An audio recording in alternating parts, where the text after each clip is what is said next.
पद्मिनी शील बचाने की खातिर तुमने सारी शर्म बेच दी रील बनाने की खातिर। उठो द्रौपदी चीर संभालो अब कृष्ण न आएंगे। गांठ बांध लो धर्म बचा तो देश बचेगा। मशहूर कवित्री श्रद्धा शौर्य की इन कविताओं ने अंतर्राष्ट्रीय महिला दिवस पर आयोजित राष्ट्रीय कवि सम्मेलन को तालियों की गड़गड़ाहट से गुंजायमान कर दिया। आगरा के एतमादपुर स्थित होटल राष्ट्रदीप में राष्ट्रीय कवि सम्मेलन का आयोजन किया गया, जिसमें राष्ट्रीय और अंतर्राष्ट्रीय कवियों ने काव्य पाठ किया। कार्यक्रम का आयोजन श्री अक्षरा संस्था के बैनर तले डॉक्टर अरुण उपाध्याय की अध्यक्षता और डॉक्टर विभू उपाध्याय के संयोजन में हुआ। कार्यक्रम के मुख्य अतिथि अलीगढ़ जिले के जिला जज श्री जयसिंह पुंडीर रहे।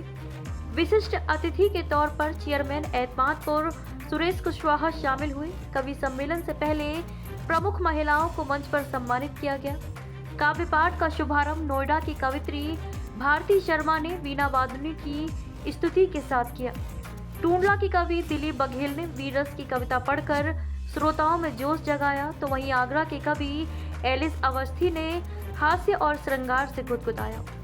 फिरोजाबाद से आए कवि विष्णु उपाध्याय ने देशभक्ति से ओतप्रोत कर दिया। कवि प्रवीण पांडे ने अपने गीतों से मन मोह लिया। प्रख्यात हास्य कवि चेतन चर्चित ने सभी को खिलखिलाया, तो वहीं दिल्ली की प्रसिद्ध कवित्री मुस्कान शर्मा ने होली पर गीत सुनाए। वरिष्ठ कवि दिनेश कांत दोषी संरक्षक के तौर पर उपस्थित रहे। कवि सम्मेलन शाम 6 बजे से शुरू होकर रात 12 बजे तक चला। बहुत अच्छा आयोजन था, बहुत अच्छा चयन भी था कवियों का, और सबसे महत्वपूर्ण बात कि कुछ स्थानीय लोगों को भी अवसर दिया गया। एक अच्छा संतुलन था, बैलेंस था, और ऐसे आयोजन होते रहने चाहिए साहित्य के समय। बहुत आवश्यक बेटियों को के लिए यही संदेश है, बहुत आवश्यक संदेश है। एक रचना की तो अंतिम पंक्तियों की ओर बोलना चाहूँगी कि किस तरह जली पद्मिनी शील बचाने के खातिर उनकी सारी शर्म बेचती रील बनाने की खातिर।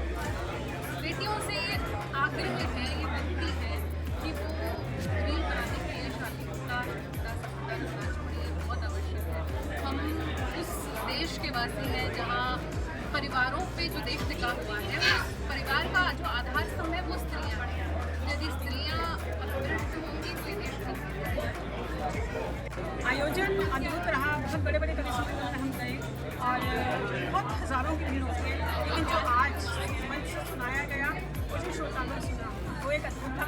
जैसे साक्षात महावाणी विराजमान, महावाणी कवि से कहीं बोल रही हूँ और साक्षात श्रोताओं का बहुत हर रस और हर रंग यहाँ पर जो था।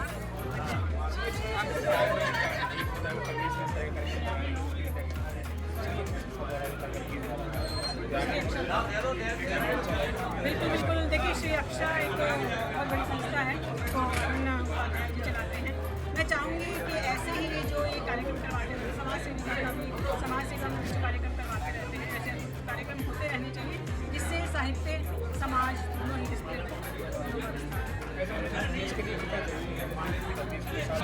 देखिए देश के लिए बहुत ज़्यादा ज़रूरी है, क्योंकि हर क्षेत्र का विकास बहुत ज़रूरी है, चाहे वो साहित्य का विकास हो, ग्रामीण क्षेत्र का विकास हो। देखिए साहित्य के क्षेत्र के विकास में कहती हूँ कि अब जो पीढ़ी लिख रही है वो बहुत ही साहित्यिक लिख रही है। वो ये नहीं है कि हमारे बच्चे पढ़ें शर्मसार, हमारे बुजुर्ग देखें शर्मसार हो। ये बहुत अच्छा साहित्य लिखा जा रहा है और मंचों से बहुत अच्छा साहित्य आप लोगों को दिया जा रहा है, तो मैं इस चीज़ के लिए अरुण जी को बधाई देती हूँ। दिल्ली से आज मुस्कान आई है, तो यूपी में आई है, तो दिल्ली के बारे में क्या कहना चाहिए? दिल्ली, आपको दिल्ली वैसे भी दिल्ली तो मुस्कान ही है, नई सरकार बनी है। नहीं, मैं बिल्कुल देखिए 4 पंक्तियाँ देती हूँ इसके लिए कि हर समय मुस्कुराने के लिए क्या चाहिए होता है कि प्यार भरे गीतों को लहटान लबों पर लगी है, जिक्र तुम्हारा जब भी हो तो चांद लबों पर लगी है, अपने दिल की हर धड़कन तुम हरदम खुशहाल रखो, जब भी दिल खुश होता है मुस्कान लबों पर लगी है। तो बस ऐसे ही सब मुस्कुराते रहें, दिल्ली हो, यूपी हो या होली के रंग में और ब्रजभूमि पर एक अखिल भारतीय कवि सम्मेलन यहाँ पर हुआ। मुझे सौभाग्य मिला कि बहुत दूर दूर से कवि यहाँ पर आए, नागपुर से आए, यहाँ पर कवि रांची से आए, दिल्ली से आए, नोएडा से आए। स्थानीय कवियों ने भी अपनी अभिव्यक्ति यहाँ पर की और बहुत ही शुचिता और पवित्रता के साथ यहाँ पर गीत पढ़े गए। अगर व्यक्त भी किया गया हास्य भी पढ़ा गया बड़ी मर्यादा के साथ। कहीं भी द्व्यर्थ संवादों के साथ यहाँ पर व्यक्ति बच्चे नहीं। और सबसे बेहतर मुस्कान प्रवीण विष्णु हुए, एनएस हुए, लेकिन जो मंच को लूटा श्रद्धा सौर नागपुर से आई। सच बताएं, सनातन धर्म को उसने निचोड़ के रख दिया, लोगों की नसों में रंग में प्रभावित कर दिया। इससे बेहतर मैंने कहीं भी उसे नहीं देखा। जो धार्मिक और सांस्कृतिक और परंपरागत विषयों पर आता है, बेटियाँ चाहता हूँ कि भविष्य उनका उज्जवल हो। श्रद्धा के लिए मैं विशेष सुभाषित देना चाहूँगा, विशेष मंच को।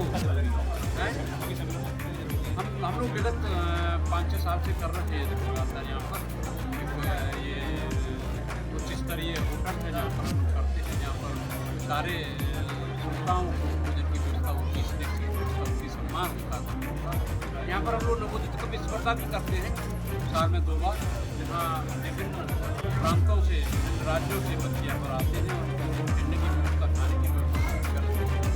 और कोशिश करते हैं कि अब्बापुर की जमीन पर साहित्यिक आंगन की समृद्धता और बढ़े। बस यही कहना, मैं तो ये कहना चाहूँगा सारे कवियों से कि सबको का बाजार सजाया भाव कहाँ, हर रोज बिकेगी गजल यहाँ और गीत खरीदे जाएंगे, घर सुनाई बंद करने के संस्कार मिट जाएंगे, तुकबंदी तो मिलेगी, गीत कहाँ से आए, तुकबंदी तो गीत। मैं आप सभी लोगों का हृदय से